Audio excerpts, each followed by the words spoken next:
Hello hi welcome back to my channel కలిములవర tours. So నా last video Vande Bharat వీడియోతో మీ అందరికీ ఒక క్లారిటీ వచ్చింది కదా, నేను కోయంబత్తూర్ వచ్చానని. కానీ కోయంబత్తూర్లో ఎక్కడ స్టే చేస్తున్నానని మీకు డౌట్ వచ్చి ఉంటుంది కదా. సో అదే నేను ఈరోజు వీడియో చేయబోతున్నాను. సో నేను కోయంబత్తూర్లో రైల్వే రిటైరింగ్ రూమ్స్లో స్టే చేయబోతున్నాను. సో ఎంటర్ అవ్వగానే రైట్ సైడ్లో మనకి టేబుల్ ప్రొవైడ్ చేశారనమాట. అండ్ ఇక్కడ చిన్న డస్ట్బిన్ ప్రొవైడ్ చేశారు.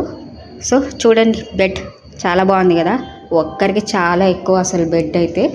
ఇక్కడ 2 టీపాయ్స్ ప్రొవైడ్ చేశారు. అంటే రేపు మార్నింగే నాకు 5:20కి ట్రైన్ ఉందనమాట, అందుకే అన్నీ రెడీ పెట్టేసుకున్నాను పొద్దున్నే హడావిడి అవ్వకూడదని. సో ఇక్కడ డ్రెస్సింగ్ టేబుల్ ఇచ్చారు, చిన్న స్టూల్ ప్రొవైడ్ చేశారు, అండ్ డస్క్ కూడా ఇచ్చారు, చాలా స్పేస్ ఉంది. అండ్ కింద కబర్డ్ కూడా ఇచ్చారు, ఇది కూడా చాలా స్పేస్ ఉంది. కాకపోతే 2-3 డేస్ ఉండే వాళ్ళకైతే గట్టిగా యూస్ అవుతుంది డ్రెస్సింగ్ టేబుల్. కానీ నేను రేపు మార్నింగ్ వెళ్ళిపోతున్నాను కాబట్టి నాకు అంత యూస్ అవ్వదు. సో ఇది బట్టలు ఆరేసుకోవడానికి ఇది కూడా ప్రొవైడ్ చేశారు. అండ్ బెడ్ పక్కన చిన్న స్టూల్ ప్రొవైడ్ చేశారు. అండ్ బాత్రూమ్ చూస్తే మీరు షాక్ అయిపోతారు, ఎంత పెద్దగా ఉందో చూడండి.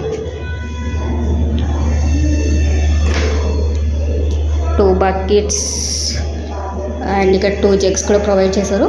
కాకపోతే రైల్వే రిటైరింగ్ రూమ్స్ కాబట్టి మనం హోటల్స్లో లాగా సోప్స్ షాంపూలు వాళ్ళే ఇస్తారని మనం ఎక్స్పెక్ట్ చేయొద్దు. కానీ రూమ్ అయితే చాలా పెద్దగా ఉంది, వాష్రూమ్.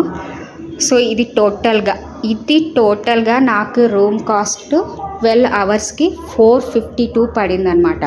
సో సోలో ట్రావెలర్స్కి నేను ఒకటే చెప్తున్నా, లైక్ హోటల్స్లో వేలకు వేలు పెట్టి డబ్బులు పోగొట్టుకోకండి. రైల్వే రిటైరింగ్ రూమ్స్ ట్రై చేయండి. ఈసారి ఎప్పుడన్నా ఎక్కడికైనా వెళ్తే రైల్వే రిటైరింగ్ రూమ్స్ ట్రై చేయండి, బెస్ట్.